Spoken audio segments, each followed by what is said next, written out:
Student, मैं हूँ रीना। आप देख रहे हैं रीना एकेडमी चैनल। आप सभी का मेरे चैनल पर स्वागत है। मैं अपने आज के सेशन में आपके लिए लाई हूँ कक्षा 9 हिंदी पाठ्यक्रम के लिए हिंदी की पूरक पाठ्य पुस्तक कृतिका भाग 1 का पाठ नंबर 1 इस जल प्रलय का पार्ट नंबर 2। इसके पार्ट 1 में हमने फणीश्वर नाथ रेणु जी द्वारा लिखित जो है इस जल प्रलय का कुछ भाग पढ़ा और समझा था। आज इसके पार्ट 2 में इसके बचे हुए भाग को हम पढ़ेंगे। तो आइए इसको पढ़ना और समझना शुरू करते हैं। मैंने गृह स्वामिनी से पूछा गैस का क्या हाल है। अर्थात जब अनाउंसमेंट होने लगा कि रात के 12 बजे तक कंकड़ बाग राजेंद्र नगर में पानी घुस जाएगा, तो यहाँ के जो भी निवासी हैं सभी सावधानी बरतें, सावधान हो जाएं। तो इस बात को सुन करके लेखक ने अपनी बीवी से पूछा, अपनी पत्नी से पूछा कि गैस का क्या हाल, अर्थात गैस कितना है। तो उनकी पत्नी ने जवाब दिया, बस उसी का डर है, अब खत्म होने वाला है। असल में सिलेंडर में मीटर ऊटर की तरह कोई चीज नहीं होने से कुछ पता नहीं चलता, लेकिन अंदाजा है 1 या 2 दिन कोयला है, स्टोव है, मगर किरोसिन एक ही बोतल। यानी यहाँ पर जो है अगर किरोसिन तेल या फिर गैस नहीं रहेगा, कोयला नहीं रहेगा, तो खाना कैसे पकेगा। तो यही परेशानी जो थी। तो उन्होंने अपनी बीबी से पूछा तो उनको पता चला कि ईंधन यानी फ्लू जो है वो बहुत ही कम है, फिलहाल बहुत है, मतलब जितना भी उस वक्त था मुमकिन था। तो लेखक ने कहा फिलहाल अभी बहुत है। बाढ़ का भी यही हाल है, मीटर ऊटर की तरह कोई चीज नहीं होने से पता नहीं चलता कि कब आधम के। मैंने कहा, यानी उनकी बीवी ने कहा कि जैसे लाइट में मतलब जब बिजली रहती है, मीटर चलता है, तो पता चल जाता है कि हमने कितनी बिजली को खर्च किया, कितनी यूनिट हमने बिजली खपत की है। उस तरह का कोई सिस्टम तो है नहीं गैस या फिर स्टोव में, तो पता ही नहीं चलता कितना बचा है, बस अनुमान लगा सकते हैं। तो उन्होंने कहा कि 1 बोतल किरोसिन तेल है, यानी जो घासलेट होता है, जो मिट्टी का तेल होता है, वो भी 1 लीटर बचा है। तो लेखक ने उनकी बातों को सुनकर कहा भी बहुत है। बाढ़ भी उसी तरह होती है, बिना मीटर ऊटर की तरह आ जाती है, पता ही नहीं चलता है कि मतलब कितना कब आ जाए, कहाँ से आ जाए। सारे राजेंद्र नगर में सावधान सावधान ध्वनि यानी आवाज कुछ देर गूंजती रही। यानी पूरा राजेंद्र नगर जो इलाका था वहां पे सावधान सावधान की आवाजें गूंजती रही। ब्लॉक के नीचे की दुकानों से सामान हटाए जाने लगे। यानी ब्लॉक के नीचे जितनी भी दुकानें थी वहां के सभी लोग अपने अपने सामानों को हटाने लगे। मेरे फ्लैट के नीचे के दुकानदार ने पता नहीं क्यों इतना कागज इकट्ठा कर रखा था, एक अलाव लगाकर सुलगा दिया। हमारा कमरा धुएं से भर गया। यानी आगे लेखक कह रहे हैं कि हमारे जो उनका फ्लैट था लेखक का, उनके नीचे एक दुकानदार था और उसने इतना ज्यादा रद्दी कागज इकट्ठा कर लिया था कि जब सब लोग अपने सामानों को हटाने लगे तो उसने पूरे कागजों को इकट्ठा करके आग लगा दी, जिससे पूरे धुएं जो है लेखक के कमरे में भर गए। सारा शहर जगा हुआ है। पश्चिम की ओर कान लगाकर सुनने की चेष्टा यानी प्रयत्न करता हूँ। हाँ, पीर मुहानी या सालिमपुरा, आहरा अथवा जनक किशोर, नवल किशोर रोड की ओर से कुछ हलचल की आवाज आ रही है। लगता है 1-1:30 बजे रात तक पानी राजेंद्र नगर पहुंचेगा। यानी पूरा शहर जाग रहा था। बाढ़ की भयंकरता बढ़ती जा रही थी और जो लेखक हैं वो बारी बारी से हर डायरेक्शन की तरफ जो अपने कानों को लगाकर सुनने का प्रयत्न करते थे, चेष्टा करते थे, तो उनको कुछ कुछ सुनाई दिया कि पीर मुहानी, सालिमपुरा, आहरा या जनक किशोर, नवल किशोर रोड की ओर से कुछ हलचल आ रही थी, आवाजें आ रही थी। तो उन्होंने अनुमान लगाया कि रात के 1-1:30 बजे तक पानी राजेंद्र नगर में पहुंचेगा, जहां पर लेखक का निवास स्थान है। सोने की कोशिश करता हूं लेकिन नींद आएगी भी नहीं। कंपोज की टिकिया अभी नहीं। कुछ लिखूं किंतु क्या लिखूं। कविता, शीर्षक बाढ़ आकुल प्रतीक्षा, धत्त। यानी लेखक कह रहे हैं कि वो बहुत ही कश्मकश की स्थिति में है। वो सोने की कोशिश कर रहे हैं, उनको नींद नहीं आ रही है। और कंपोज की टिकिया यानी वो सोच रहे हैं कि मैं जो दर्द निवारक जो गोली होती है, कंपोज की टिकिया होती है जो टेंशन को कम करती है, सोच रहे हैं मैं उसको ले लूं। तो फिर सोचे नहीं, अभी नहीं खाना चाहिए। फिर उन्होंने विचार किया कि मुझे कुछ लिखना चाहिए।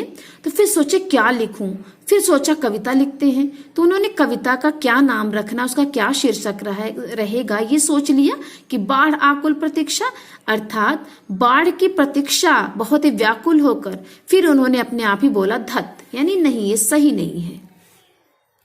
नींद नहीं, स्मृतियां आने लगी। यानी लेखक कह रहे कि मुझे नींद नहीं आ रही थी, बल्कि मुझे मेरे अंदर एक एक करके यादें आने लगी, चलचित्र के बेतरतीब दृश्यों की तरह। चलचित्र जब फिल्म चलती है पर्दे पर तो उसी को चलचित्र बोलते हैं, फिल्म के। हिंदी में चलचित्र बोलते हैं, तो मतलब जैसे फिल्म होती है तो एक के बाद एक सीन आते रहते हैं, तो उसी तरह जो है बाढ़ के बारे में सोच सोच कर उनके जो है दिमाग में एक एक बेतरतीब दृश्य जो है आने लगे लेखक के। 1947 यानी 1947 मनिहारी तब पूर्णिया अब कटिहार जिला के इलाके में गुरुजी स्वर्गीय सतीनाथ भादुड़ी के साथ गंगा मैया की बाढ़ से पीड़ित क्षेत्र में हम नाव पर जा रहे हैं। चारों ओर पानी ही पानी, दूर एक द्वीप जैसा बालूचर दिखाई पड़ा। हमने कहा वहां चलकर जरा चहलकदमी करके टांगे सीधी कर ले, भादुड़ी जी कहते हैं। अर्थात 1947 मनिहारी यानी मनिहारी में बाढ़ आई, फिर तब पूर्णिया में और अब कटिहार जिला में बाढ़ आ गई। तो वहां जो है कटिहार जिले के इलाके में उनके गुरु जी थे लेखक के स्वर्गीय सतीनाथ भादुड़ी जी, तो उनके साथ जो उन्होंने गंगा मैया की बाढ़ से पीड़ित क्षेत्र पर यानी गंगा मैया का जो बाढ़ था जिससे जो है कि सभी लोग परेशान थे, तो उन्होंने जो उस स्थान को छोड़कर नाव पर जो है चले जाने का फैसला कर लिया। तो नाव पर जब वो लोग जा रहे थे तो वहां पे चारों ओर पानी पानी दिख रहा था, तो वहीं पर जो दूर वहीं पे एक द्वीप दिखाई दिया, एक स्थान दिखाई दिया। द्वीप का अर्थ होता है जहां चारों ओर पानी से घिरा स्थान और बीच में एक ऊंचा जो है स्थान बन जाए, सुरक्षित स्थान, उसी को द्वीप बोलते हैं। तो वहां पे बालू जैसा ऊंचा सा स्थान दिखाई दिया। तो लेखक ने कहा कि हम चलकर वहां पर जरा चहलकदमी करते हैं, थोड़ा चल आते हैं तो टांगे सीधी हो जाएगी, यानी नाव में बैठे बैठे टांगे मुड़ गई थी। तो भादुड़ी जी अर्थात उनके गुरु जी कहते हैं कि एग्जिबिशनिज्म तुरंत छुमंतर हो गई और युवतियों के रंगे लाल लाल होंठ और गाल काले पड़ गए। नाव पर अकेला ट्रांजिस्टर था जो पूरे दम के साथ मुखर था। नैया तोरी मझधार होशियार होशियार, काहो राम सिंगार पनिया आ रहलो है, उहू न आ रहलो है। 2:30 बज गए मगर पानी अब तक आया नहीं, लगता है कहीं अटक गया। यानी सबको जो है लग रहा था कि पानी जो है बस आ जाएगा, हम लोग पानी में डूब जाएंगे, हमारी नाव डूब जाएगी, लेकिन ऐसा कुछ भी नहीं हुआ था। 2:30 बज गए थे और ऐसा प्रतीत हो रहा था कि जो बाढ़ का पानी वो कहीं पर अटक गया हो अथवा जहां तक आना था आकर रुक गया। यानी सब लोग अनुमान लगा रहे थे कि कहीं पानी जहां तक आना था वहीं तक आके रुक तो नहीं गया, अथवा तटबंध पर लड़ते हुए इंजीनियरों की जीत हो गई शायद, या कोई दैवी चमत्कार हो गया। यानी जो इंजीनियर थे जहां से नदी का पानी बहुत ही भयंकरता के साथ बाढ़ के रूप में तब्दील होकर गांव को डुबो रहा था, कहीं वहां के इंजीनियरों ने उस पानी को काबू में तो नहीं कर लिया, या फिर किसी दैवी शक्ति का चमत्कार तो नहीं हो गया कि पानी रुक गया। नहीं तो पानी कहीं भी जाएगा तो किधर से, रास्ता तो इधर ही से है। चारों ब्लॉकों के प्राय सभी फ्लैटों की रोशनी जल रही है, बुझ रही है। यानी कोई भी सही अनुमान नहीं लगा पा रहा है कि आखिर पानी अभी तक यहाँ पर क्यों नहीं आया। सभी लोग परेशान थे। कुत्ते रह रहकर सामूहिक रुदन करते हैं और उन्हें राम सिंगार की मंडली डांटकर चुप करा देती है, चौप चौप।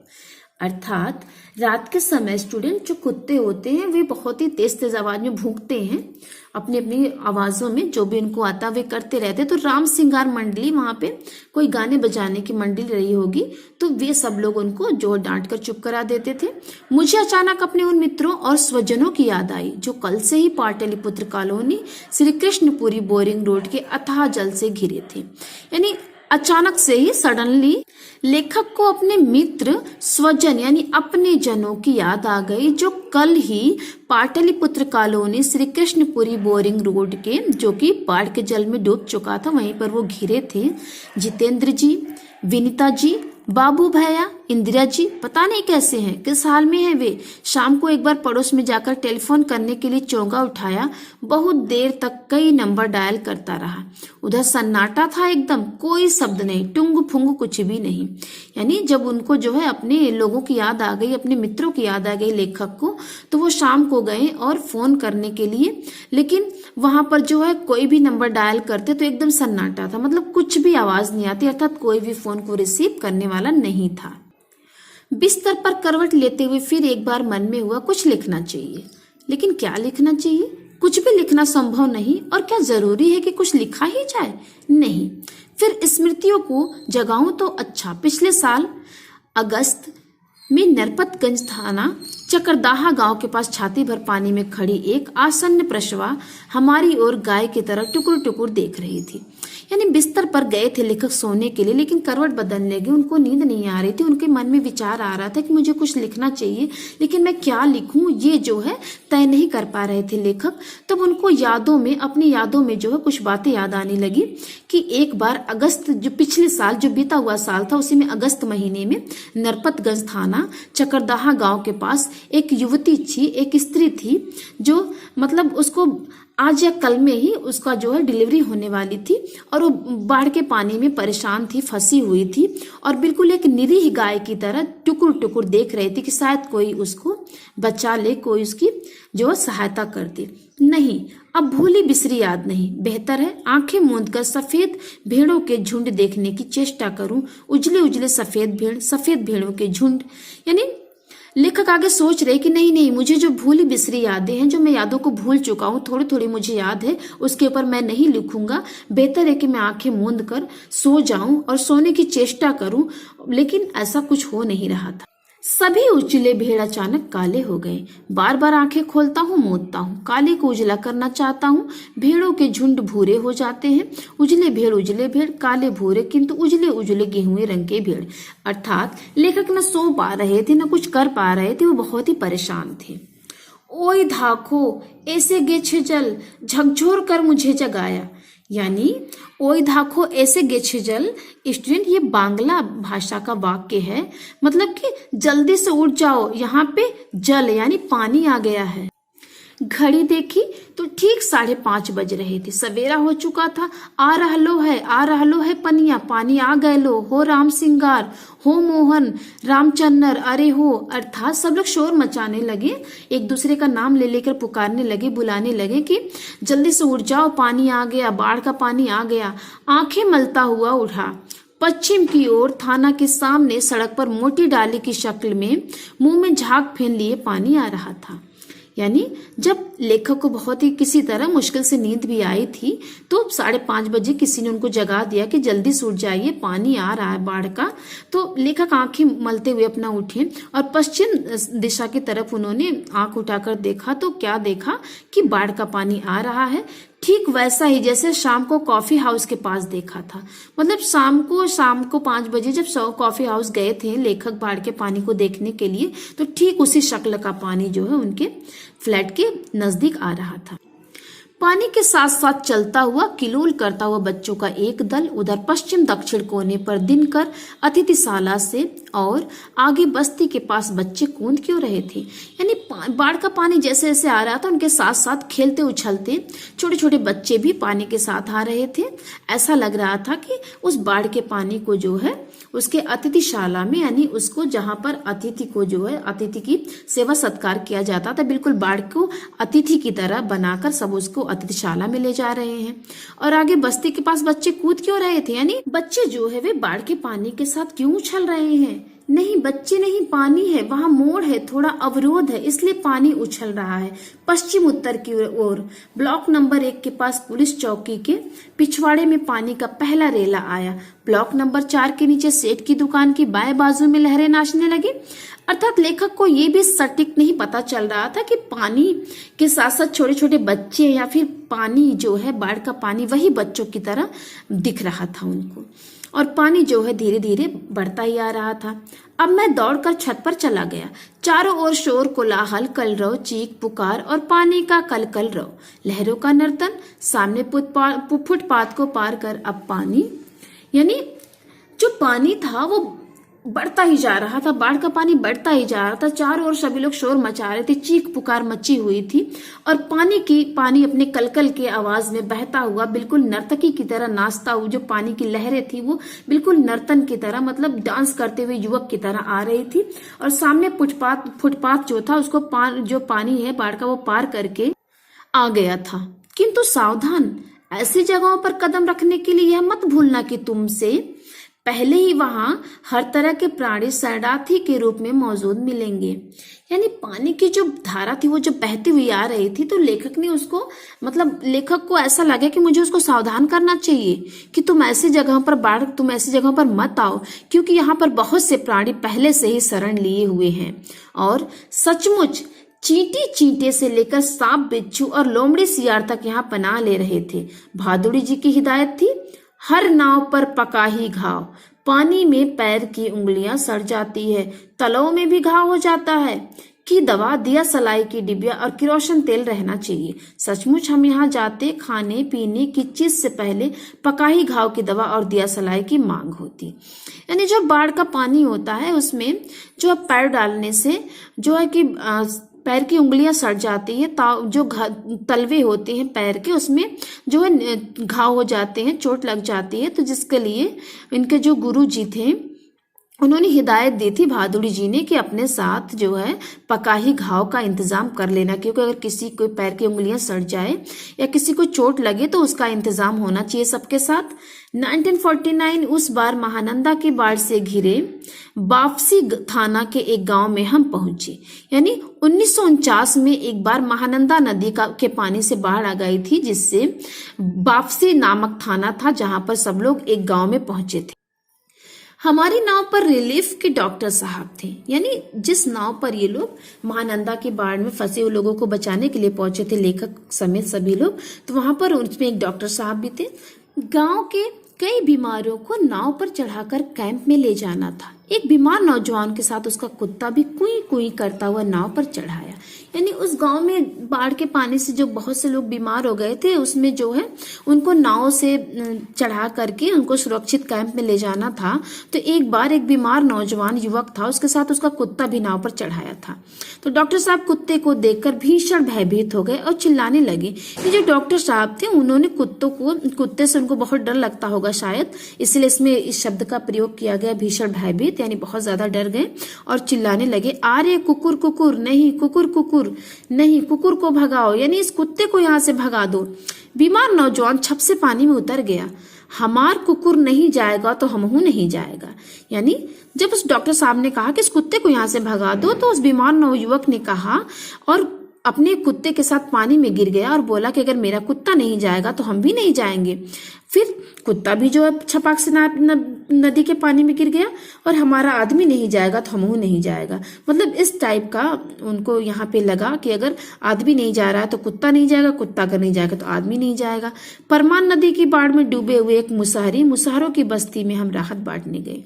यानी परमान नदी थी, उससे पानी से जो बाढ़ आया हुआ था उसमें जो है उनसे बचाने के लिए ये लेखक कह रहा है हम लोग मुसहरों की बस्ती में गए थे उनको राहत के सामान बांटने के लिए। खबर मिली थी कि वे कई दिन से मछली और चूहों को झुलसाकर खा रहे हैं। यानी लेखक कह रहे हैं कि परमान नदी से एक बार बाढ़ आया हुआ था, उसमें जो मुसहरों की बस्ती डूब गई थी। तो हम सभी लोग वहां पर गए तो उनको राहत के सामान बांटने के लिए हम लोगों को खबर मिली थी कि वे लोग काफी दिन से मतलब कई दिनों से मछली और चूहों को भूनकर खा रहे हैं, किसी तरह जी रहे हैं। किंतु टोले के पास जब हम पहुंचे तो ढोलक और मजीरा की आवाज सुनाई पड़ी। जाकर देखा एक ऊंची जगह मचान बनाकर स्टेज की तरह बनाया गया था।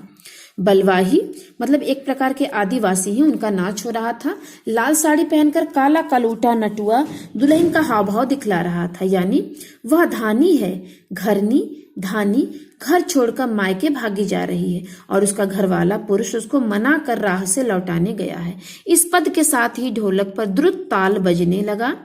धा गिड़ चकै के चकधुम, चकै के चकधुम, चकधुम चकधुम। अर्थात इस वाक्यों में लेखक कह रहे हैं कि हम लोग तो गए थे वहां पर, मुसहरों का जो टोला था, मुसहरों की जो बस्ती थी, उसमें हमको खबर मिली थी कि वे लोगों के पास खाने के सामान नहीं है, वे सब मछली और चूहों को भूनकर खा रहे हैं। तो हम लोग गए थे उनको राहत के सामान बांटने, राहत कार्य के लिए गए थे, उनको बचाने गए थे। लेकिन वहां पर जाकर हमने क्या देखा कि वे सभी वहां पे उत्सव मना रहे हैं, सब नाच गाना कर रहे हैं। कीचड़ पानी में लथपथ भूखे प्यासे नर नारियों के झुंड में मुक्त खिलखिलाहट लहरें देने लगती हैं। हम रिलीफ बांटकर भी ऐसी हंसी उन्हें दे सकेंगे क्या? अर्थात कीचड़ के पानी में बिल्कुल लथपथ थे, भूख प्यास से बहुत ही ज्यादा व्याकुल थे वहां के आदमी औरत, और झुंड में थे यानी सभी ग्रुप में थे। लेकिन उनके चेहरे पर जो हंसी थी, जो मुस्कान थी, क्या वो हम सब इनको राहत का सामान देकर भी दे सकते हैं उनके चेहरे पर ये हंसी? मतलब यहाँ पर लेखक खुद से प्रश्न कर रहे हैं, शास्त्री जी आप कहाँ हैं? बलवाही नाच की बात उठते ही मुझे अपने परम मित्र भोला शास्त्री की याद हमेशा क्यों आ जाती है। यह एक बार 1937 में शंकरपुर के बाढ़ के समय नाव को लेकर लड़ाई हो रही थी। मैं उस समय बालचर यानी बॉय स्काउट था। गांव के लोग नाव के अभाव में केले के पौधे का भेला बनाकर किसी तरह काम चला रहे थे और वहीं जमींदार के लड़के नाव पर हारमोनियम तबला के साथ झिंझिर यानी जल विहार करने निकले थे। गांव के नौजवानों ने मिलकर उनकी नाव छीन ली थी। थोड़ी मारपीट भी हुई थी। यानी यहाँ पर जो है उनको अपने मित्र शास्त्री जी की याद आ गई। उनकी याद क्यों आती, इसके बारे में वो इस घटना को बता रहे हैं कि 1937 में सिमरवनी शंकरपुर में बाढ़ आ गई थी और नाव को लेकर लड़ाई हो गई थी। और उस समय लेखक बता रहे कि उस समय मैं बॉय स्काउट था, यानी छोटा बच्चा था जो बाढ़ में फंसे लोगों की मदद करता था और गांव के लोगों के पास नाव की कमी थी। इसके लिए वो जो केले का पौधा होता उसी को जो है भेला बनाकर किसी तरह अपने आप को बचा रहे थे बाढ़ के पानी से। तो क्या देखते हैं कि जमींदार का जो लड़का था वो नाव पर हारमोनियम तबला लेकर जल विहार करने यानी जल के सैर करने निकला है। तो ऐसा देखकर गांव के नौजवानों को बहुत गुस्सा आया। उसने उसकी नाव छीन ली। थोड़ी मारपीट भी हो गई थी। 1967 में जब पुनपुन का पानी राजेंद्र नगर में घुस आया था, एक नाव पर कुछ सजे धजे युवक और युवतियों की टोली किसी फिल्म में देखे हुए कश्मीर का आनंद घर बैठे लेने के लिए निकली थी। यानी 1967 में पुनपुन नदी का पानी जब राजेंद्र नगर में घुसा था तो उस समय की घटना के बारे में लेखक ने जिक्र किया इसमें कि नाव पर कुछ युवक और युवतियों की टोली थी जो लग रहा था कि किसी फिल्म के देखे हुए कश्मीर का आनंद लेने जो है घर बैठे लेने के लिए निकले थे। नाव पर स्टोव जल रहा था, केतली चढ़ी हुई थी, बिस्कुट के डिब्बे खुले हुए थे। एक लड़की प्याली में चम्मच डालकर एक अनोखी अदा से नेस्कैफे के पाउडर को मथ रही थी, एस्प्रेसो बना रही थी शायद। यानी ऐसा लग रहा था कि जैसे कश्मीर में सब लोग नाव पे ही उनकी पूरी गृहस्थी बसी रहती, पूरा वही मंजर था। दूसरी लड़की बहुत मनयोग से कोई सचित्र और रंगीन पत्रिका पढ़ रही थी। एक युवक दोनों पांवों को फैलाकर बांस की लग्गी से नाव खे रहा था। दूसरा युवक पत्रिका पढ़ने वाली लड़की के सामने अपने घुटने पर कोहनी टेक कर कोई मनमोहक डायलॉग बोल रहा था। पूरे वॉल्यूम में बजते हुए ट्रांजिस्टर पर गाना आ रहा था, हवा में उड़ता जाए मोरा लाल दुपट्टा मलमल का, होजी। यानी यहाँ पर पूरा सीन ऐसा क्रिएट हो रहा था, ऐसा लग रहा था कि कश्मीर में जैसे नाव पर ही सबकी जिंदगियां बसती हैं, एकदम वही पूरा था। हमारे ब्लॉक के पास गोलंबर में नाव पहुंची ही थी कि अचानक चारों ब्लॉक की छतों पर खड़े लड़कों ने एक साथ किलकारियों, सीटियों, फप्तियों की वर्षा कर दी। मतलब इस प्रकार से नाव जो है आगे बढ़ रही थी। तो आगे लेखक कह रहे हैं कि हमारे ब्लॉक की छतों के पास जब नाव गोलंबर में पहुंची तो वहां पे जो ब्लॉक पे छत पर चढ़ गए सभी लड़के और उन्होंने एक साथ किलकारियां मारना, सीटियां बजाना, फप्तियां कसना यानी कमेंट पास करना शुरू कर दिया। और इस गोलंबर में किसी भी आवाज की प्रतिध्वनि मंडरा कर गूंजती है। सो सब मिलकर स्वयं ही जो ध्वनि संयोजन हुआ उसे बड़े से बड़े गुणी संगीत निर्देशक बहुत कोशिश करने के बावजूद भी नहीं कर पाते हैं। यानी वो बहुत ज्यादा कमेंट करने लगे, बहुत ज्यादा परेशान कर दिया उन जो लड़की लड़कों को जो नाव पर जो उस समय थे पूरा कश्मीर की सैर करने निकले थे।